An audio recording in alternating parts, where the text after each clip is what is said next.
হে গৌর ভক্ত, আজ ধূপ দ্বীপ দিয়ে এই গোবিন্দ সেবার যে আয়োজন করা হয়েছে তা আজ বিশ্বকর্মা পূজার দিনে আপনাদের তা বিস্তারিতভাবে দেখাচ্ছি এবং সেই সঙ্গে আজ পাঠটাও আপনারা শ্রবণ করবেন। সেই পাঠ আজ অবশ্যই ভালো লাগবে, কারণ আজ বিশ্বকর্মা বিশ্বের শ্রেষ্ঠ যিনি, তার পূজা অর্চনা। তাই আপনাদের সামনে তার ভিডিওটা শেয়ার করার জন্য আমি আপনাদের কাছে অনুরোধ করছি। আপনারা প্রথম থেকে এই ভগবত সেবাটা দেখবেন। যদি ভুল হয়ে থাকে তাহলে আপনারা ভক্ত মনে করে এই গোবিন্দ সেবার যে ত্রুটিগুলো হচ্ছে তা শোধন করার চেষ্টা করবেন। হরে কৃষ্ণ। ওম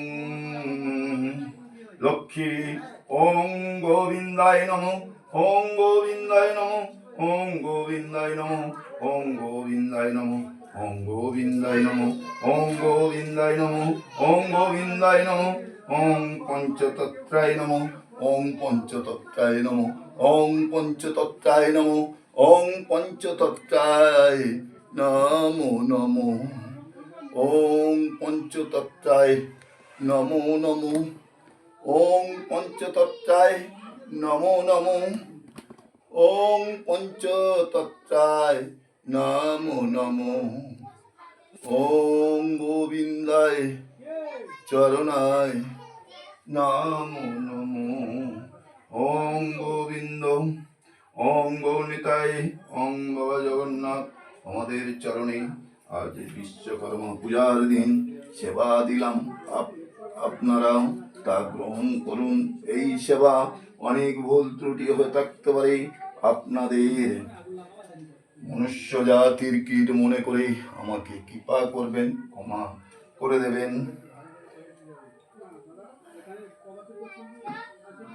ওম ওম গীতায় নমঃ, গীতায় নমঃ, ওম গীতায় নমঃ, ওম গীতায় নমঃ, ওম গীতায় নমঃ, গীতায় নমঃ, গীতায় নমঃ, ওম গোবিন্দ চরণায় নমো নমো, ওম গোবিন্দ চরণায় নমো নমো, ওম গোবিন্দ চরণায় নমো নমো, ওম গোবিন্দ চরণায় নমো নমো, ওম গোবিন্দ চরণায় নমো নমো, ওম গোবিন্দ চরণায় নমো নমো। হরে কৃষ্ণ কৃষ্ণ কৃষ্ণ হরে হরে, হরে রাম রাম রাম হরে হরে, হরে কৃষ্ণ কৃষ্ণ কৃষ্ণ হরে হরে, হরে রাম রাম রাম হরে হরে, হরে কৃষ্ণ কৃষ্ণ কৃষ্ণ হরে হরে, হরে রাম রাম রাম হরে হরে, হরে কৃষ্ণ কৃষ্ণ হরে হরে, হরে রাম রাম হরে হরে।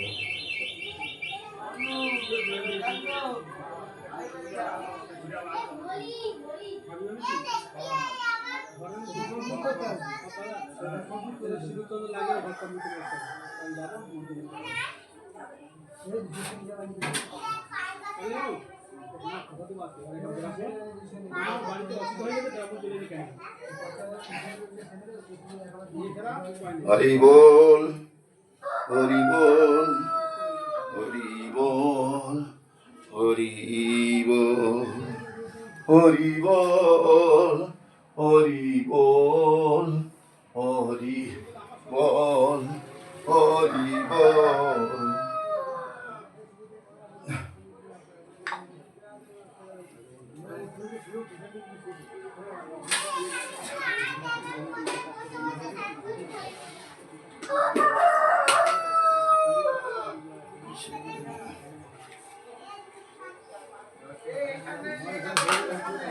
ওম বিষ্ণু, ওম দেহ শুদ্ধি, ওম বিষ্ণু, ওম দেবশুদ্ধি। ওম বিষ্ণু, ওম বিষ্ণু, ওম বিষ্ণু, ওম বিষ্ণু, ওম ওম দেবশুদ্ধি। ওম নারায়ণায়, ওম নারায়ণায়, ওম নারায়ণায়, ওম ওম ওম নারায়ণায়। হরে কৃষ্ণ, কৃষ্ণ কৃষ্ণ হরে হরে, হরে রাম, রাম রাম হরে হরে, হরে কৃষ্ণ, কৃষ্ণ কৃষ্ণ। আজ আপনাদের সামনে এই গোবিন্দ সেবার অন্তিম পর্বে আজ শ্রী চৈতন্য মহাপ্রভুর যে ভাগবত লীলা তা আপনাদের শ্রবণ করাবো। আজ চৈতন্য চরিতামৃতের সপ্তম পরিচ্ছেদের কথাগুলো আপনাদের সামনে তুলে ধরা হবে। ওং কেশবায় নমঃ, ওং কেশবায় নমঃ, ওং কেশবায় নমো নমো, ওং কেশবায় নমঃ, ওং কেশবায় নমঃ, ওং পদ্মনাভায় নমঃ, ওং পদ্মনাভায় নমঃ, ওং পদ্মনাভায় নমঃ, ওং মাধবায় নমঃ, ওং মাধবায় নমঃ, ওং গোবিন্দায় নমঃ, ওং ওং বিষ্ণবে নমঃ, ওং বিষ্ণবে নমঃ, ওং শ্রী মধুসূদনায়, ওং মধুসূদনায় নমঃ, ওং মধুসূদনায় নমঃ, ওং শ্রী বিক্রমায় নমঃ, ওং বামনায় নমঃ, ওং ওং বামনায় নমঃ, ওং শ্রীধরায় নমঃ, ওং শ্রীধরায় নমঃ, ওং শ্রীধরায় নমঃ, ওং ঋষিকেশায় নমঃ, কোটিতে ওং পৃষ্ঠে পদ্মনাভায় নমঃ, কোটিতে দামোদরায় নমঃ, ওং বিষ্ণু, ওং বিষ্ণু, ওং বিষ্ণু, ওং বিষ্ণু, ওং বিষ্ণু, ওং বিষ্ণু। আর ওং বিষ্ণু বিষ্ণু, ওং বাসুদেবায় নমঃ, ওং বাসুদেবায় নমঃ, ওং বাসুদেবায় নমঃ, ওং বাসুদেবায় নমঃ, ওং কেশবায় নমঃ, ওং কেশবায় নমঃ, ওং কেশবায় নমঃ, ওং নারায়ণায় নমঃ, ওং নারায়ণায় নমঃ, ওং কেশবায় নমঃ, ওং নারায়ণায় নমঃ, ওং নারায়ণায় নমঃ, ওং শ্রী মাধবায় নমঃ, ওং শ্রী মাধবায় নমঃ, ওং শ্রী মাধবায় নমঃ, ওং কেশবায় নমঃ, ওং নারায়ণায় নমঃ, ওং মাধবায় নমঃ। ওং তৎবিষ্ণু পরমং পদং সদা পশ্যন্তি সূরয় দিবিব চক্ষুরাততম। ওং তৎবিষ্ণু পরমং পদং সদা পশ্যন্তি সূরয় দিবিব চক্ষুরাততম। আজ এই গোবিন্দ সেবায় যে ভুলগুলি হয়ে থাকে, আমরা মানব জাতি হয়ে সেই ভুলগুলো অনেক সময় করে থাকি। আপনারা কৃপা করে আমার এই ভিডিওটি যদি সেবায় কোনো ভুল ত্রুটি হয়ে থাকে, তাহলে আপনারা আমাকে এই গোবিন্দ চরণে সঁপে দেবেন। আপনাদের চরণ ধুলি আমার কাছে একান্ত কাম্য। আমি এটুকুই আপনাদের কাছে চাই। আপনাদের যদি ভালো লাগে ভিডিওটা দেখবেন, এবং গোবিন্দ সেবা, নারায়ণ সেবা, বাবা মহাদেবের সেবা, এইগুলো এই মন্দিরে হয়ে থাকে। এই মন্দির চত্বর থেকে সরাসরি আপনাদের সামনে এই পূজার পর্ব দেখানো হচ্ছে। তাই আজ শঙ্খ ঘণ্টার মধ্য দিয়ে আপনাদের সেই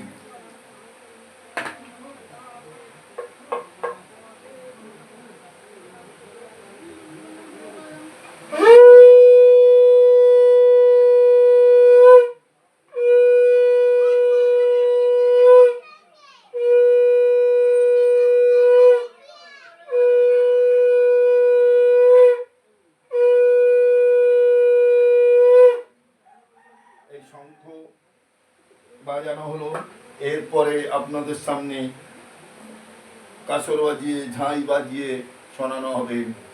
হরে কৃষ্ণ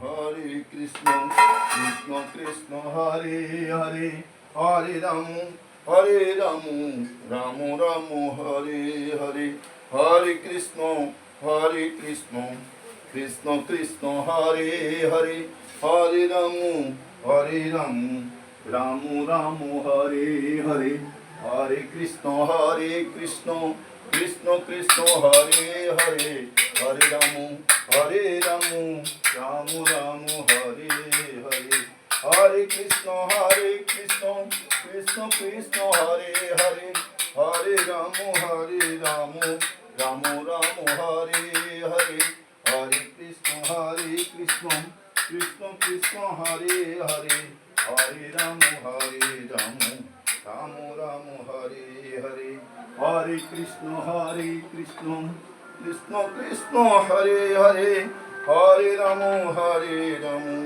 রাম রাম হরে হরে। আপনাদের সামনে এই চৈতন্য চরিতামৃত পাঠ করে শোনাবার জন্য আমি সমস্ত তোড়জোড় আরম্ভ করলাম। আপনারা কৃপা করুন এবং সাবস্ক্রাইব করে এই অদমকে আপনাদের চরণ তলে রাখুন। আজ চৈতন্য চরিতামৃতের যে সপ্তম পরিচ্ছেদের আলোচ্য বিষয়, সপ্তম পরিচ্ছেদের মহাপ্রভু বল্লভ ভট্টের সঙ্গে কিভাবে মিলন হয়েছিলেন তার সংক্ষিপ্ত সার আজকের শ্লোক 86 থেকে আপনাদের সামনে শ্রবণ করাবার চেষ্টা করব। আপনারা শ্রবণ করুন। যদি ভালো লেগে থাকে তাহলে একটি সাবস্ক্রাইব করবেন, করে এই অধমকে কৃপা করবেন যাতে এই অধম প্রত্যেকটা ভিডিও আপনাদের সামনে তুলে ধরতে পারে এবং আপনারা যেন এই অধমকে কৃপা করবেন এবং এই অধম আপনাদের সেবায় আপনাদের চরণের দাস হয়ে থাকবে। আপনারা কৃপা করুন এবং এই অধমকে একটি সাবস্ক্রাইব করবেন, সেই সঙ্গে অধমকে আপনার চরণ তলে রাখবেন। আজ এই লক্ষ্মী বিশ্বকর্মার ব্রত, সেই বিশ্বকর্মার পূজা উপলক্ষে চৈতন্য চরিতামৃত পাঠ করে আপনাদের সামনে শ্রবণ করাচ্ছি। তোমাল শ্যামল তিসি শ্রী যশোদা স্থান স্থান ধয়ে ধয়ে কৃষ্ণ নাম রীতি সর্বশাস্ত্র বিনির্ণয়ম। পবিত্র কৃষ্ণ নামের একমাত্র তাৎপর্য হল তিনি তমাল বৃক্ষের মতন গাঢ় নীল বর্ণ এবং তিনি মা যশোদার নন্দন। সমগ্র শাস্ত্রের এটাই সিদ্ধান্ত। এই শ্লোকটি নাম কৌমুদী থেকে উদ্ধৃত। এই অর্থ আমি মাত্র জানিয়ে নির্ধার, যার সর্ব অর্থে মোর নাহি অধিকার। আমি কেবল কৃষ্ণ নামের এই অর্থই জানি, আর অন্য সমস্ত অর্থ আমার অধিকার নেই। ফল্গু প্রায় ভট্টের নামাদি সব ব্যাখ্যা সর্বজ্ঞ প্রভু জানি, তারে করেন উপেক্ষা। শ্রী চৈতন্য মহাপ্রভু সর্বজ্ঞ, তাই বল্লভ ভট্টের কৃষ্ণ নামের ব্যাখ্যা এবং শ্রীমদ্ ভাগবতের টিকা অর্থহীন জেনে তিনি তাকে এইভাবে উপেক্ষা করেছিলেন। বিমনা হয়া ভট্ট গেলা নিজ ঘর, প্রভু বিষয়ে ভক্তি কিছু হইল অন্তর। তখন বল্লভ ভট্ট বিষণ্ণ হয়ে তার ঘরে ফিরে গেলেন এবং শ্রী চৈতন্য মহাপ্রভুর প্রতি তার ভক্তি কিছুটা পরিবর্তিত হলো। তবে ভট্ট গেলা পণ্ডিত গোসাইয়ের ঠাই, নানা মতে প্রীতি করে আসা যাই। তারপর প্রভু ভট্ট গদাধর বল্লভ ভট্ট গদাধর পণ্ডিতের কাছে গেলেন এবং নানাভাবে তিনি তার প্রতি প্রীতি প্রদর্শন করে তার কাছে যাতায়াত করতে লাগলেন। প্রভুর উপেক্ষায় সব নীলাচলের জন্য ভট্টের ব্যাখ্যানে কিছু না করে শ্রবণ। শ্রী চৈতন্য মহাপ্রভু বল্লভ ভট্টকে উপেক্ষা করায় নীলাচলের কেহই অর্থে তা আর বল্লভ ভট্টের ব্যাখ্যা শুনতে চাইলেন না। লজ্জিত হইল ভট্ট, হইল অপমানী, দুঃখিত হইয়া গেলা পণ্ডিতের স্থানে। দুঃখিত হইয়া গেলা পণ্ডিতের স্থানে, ও দূর থেকে হইয়া গেলা পণ্ডিতের স্থানে।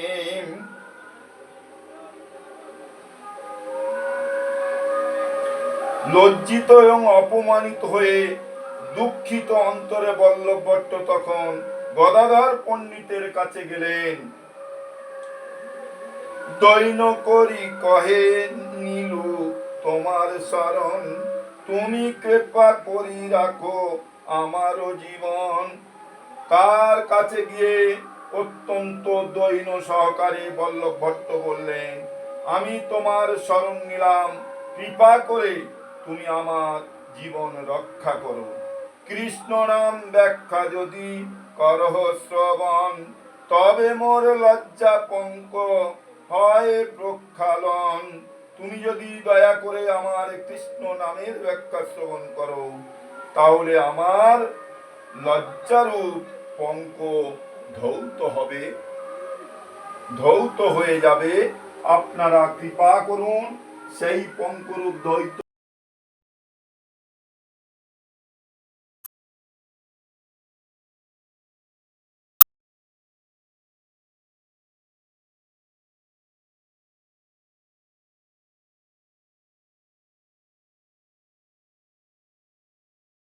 পবিত্র করে তিনি চলে গেছেন। তাই তাঁর স্মরণে আজ এই চৈতন্য চরিতামৃত পাঠ। কৃষ্ণ নাম ব্যাখ্যা করি সংকটে পড়িল পণ্ডিত করয়ে সংশয়, কি করিবেন এক করিতে না পারে নিশ্চয়। সংকটে পড়িল পণ্ডিত করয়ে সংশয়, কি করিবেন এক করিতে না পারে নিশ্চয়। গদাধর পণ্ডিত তখন এক মহা সংকটে পড়লেন। তিনি স্থির করতে পারলেন না তিনি কি করবেন। শ্রী চৈতন্য মহাপ্রভু বল্লভ ভট্টকে উপেক্ষা করেছিলেন, তাই গদাধর পণ্ডিত সংকটে পড়েছিলেন। তিনি স্থির করতে পারছিলেন না বল্লভ ভট্টের কৃষ্ণ নামের ব্যাখ্যা তিনি শুনবেই বা কি শুনবেন না। যদি তিনি শোনেন তাহলে শ্রীকৃষ্ণ মহাপ্রভু তার প্রতি অসন্তুষ্ট হবেন। তাই গদাধর পণ্ডিত স্থির করতে পারছিলেন না তিনি কি করবেন। যদ্যপি পণ্ডিত আর না কইলায় অঙ্গীকার, ভট্ট যাই তবু পরে করি বলৎকার।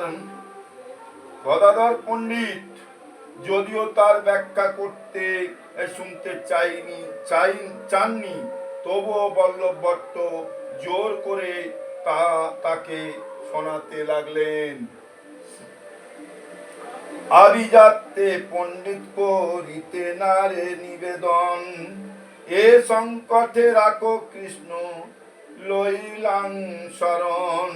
যেহেতু বল্লভ ভট্ট ছিলেন অভিজাত ব্রাহ্মণ পণ্ডিত, তাই গদাধর পণ্ডিত তাকে নিষেধ করতে পারলেন না। তখন তিনি মনে মনে বলতে লাগলেন, হে কৃষ্ণ, আমি তোমার শরণ নিলাম, এ সংকটে তুমি আমাকে রক্ষা করো।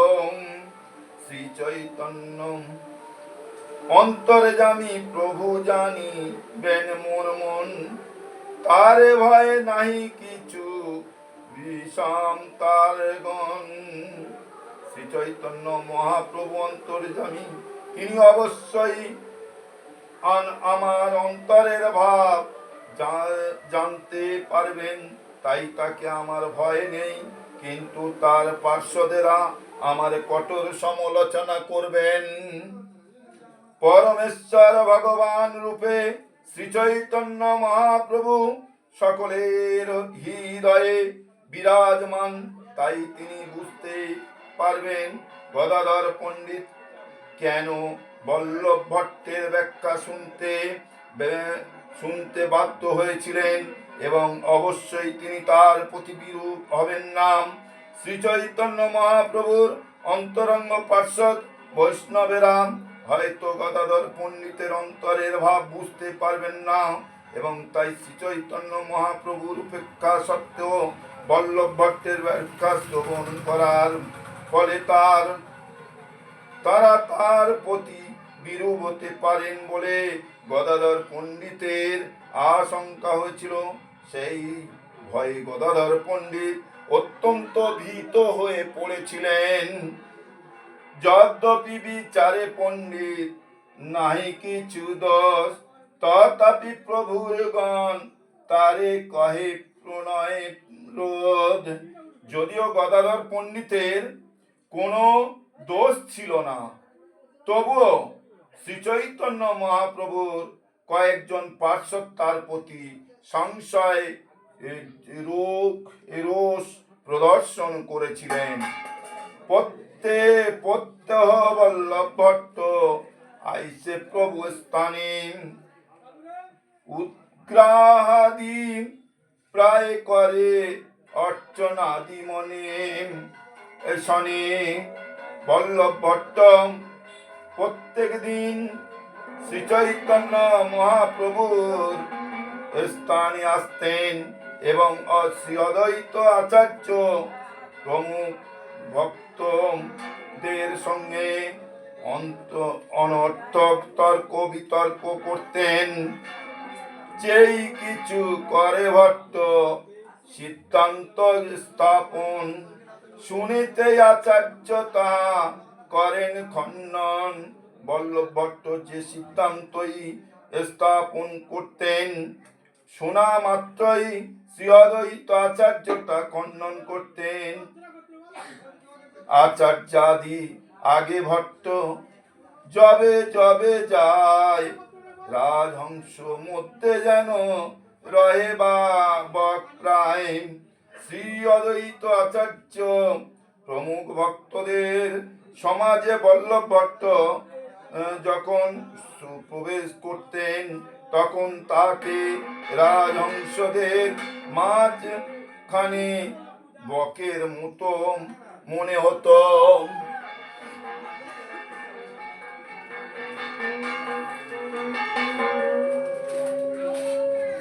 একদিন ভট্ট পুছিল আচার্যের, জীব প্রকৃতি পতি করি মানয়ে কৃষ্ণের। একদিন বল্লভ ভট্ট অদ্বৈত আচার্যকে বললেন, প্রতিটি জীবই স্ত্রী প্রভৃতি এবং প্রকৃতি, এবং শ্রীকৃষ্ণ তার পতিব্রতা হইয়া পতির নাম নাই লয়। তোমরা কৃষ্ণ নাম লও কোন ধর্ম হয় পতিতা স্ত্রী কখনো তার পতির নাম উচ্চারণ করেন না, কিন্তু আপনারা কেন কৃষ্ণের নাম গ্রহণ করেন? এটি কোন ধর্ম? আচার্য কয়ে আগে তোমার ধর্ম মূর্তিমান, ইহারে পূজা ইহ করিবেন ইহার সমাধান। তার উত্তরে শ্রী অদ্বৈতাচার্য বললেন, আপনার সামনে মূর্তিমান ধর্ম শ্রী চৈতন্য মহাপ্রভু বর্তমান, আপনি তাকেই জিজ্ঞাসা করুন, তিনি আপনার প্রশ্নের যথাযথ উত্তর দেবেন। শুনি প্রভু কহেন, তুমি না জানো ধর্ম মর্ম, স্বামী আজ্ঞা পালে এই পতিব্রতা ধর্ম। সেই কথা শুনে শ্রী চৈতন্য মহাপ্রভু বললেন, বল্লভ ভট্ট, তুমি ধর্মের মর্ম জ্ঞান না জানো না। স্বামী আজ্ঞা পালন করাই পতিব্রতা স্ত্রীর ধর্ম। হরে কৃষ্ণ। এই পর্যন্ত চৈতন্য চরিতামৃতের পাঠ রাখলাম। আগামী দিনে আবার আপনাদের সামনে নূতন ভাবে এই পাঠ আরম্ভ করব। আপনারা কৃপা করবেন এই অধমকে। এই অধম ধর্ম জ্ঞান সম্পর্কে কিছুই জানে না। আপনাদের চরণের ধুলি যদি মস্তকে পড়ে, তাহলে বর্ষিত হয়, তাহলে হয়তো কিছু বলে আপনাদের শোনাতে পারবো। আর এই মহাপ্রভু, এই পঞ্চতত্ত্ব, এই জগন্নাথ, যিনি জগতের নাথ, তিনি সামনে ওই লক্ষ্মী নারায়ণ, মা মহামায়া, বাবা মহাদেব, তাদের সামনে পতিত হলো আজ কৃষ্ণ চৈতন্য মহাপ্রভুর এই নাম শব্দ। হরি বল, কৃপা করবেন। আজ এই পর্যন্ত রাখলাম। আগামী দিনে আবার আপনাদের সামনে নূতন করে হাজির হব। আপনারা কৃপা করবেন, দয়া করবেন এবং লাইক করে দেবেন। যদি ভালো লেগে থাকে একটি লাইক করবেন। আমি আপনাদের চরণের দাস হয়ে থাকি। হরি বল, হরি বল।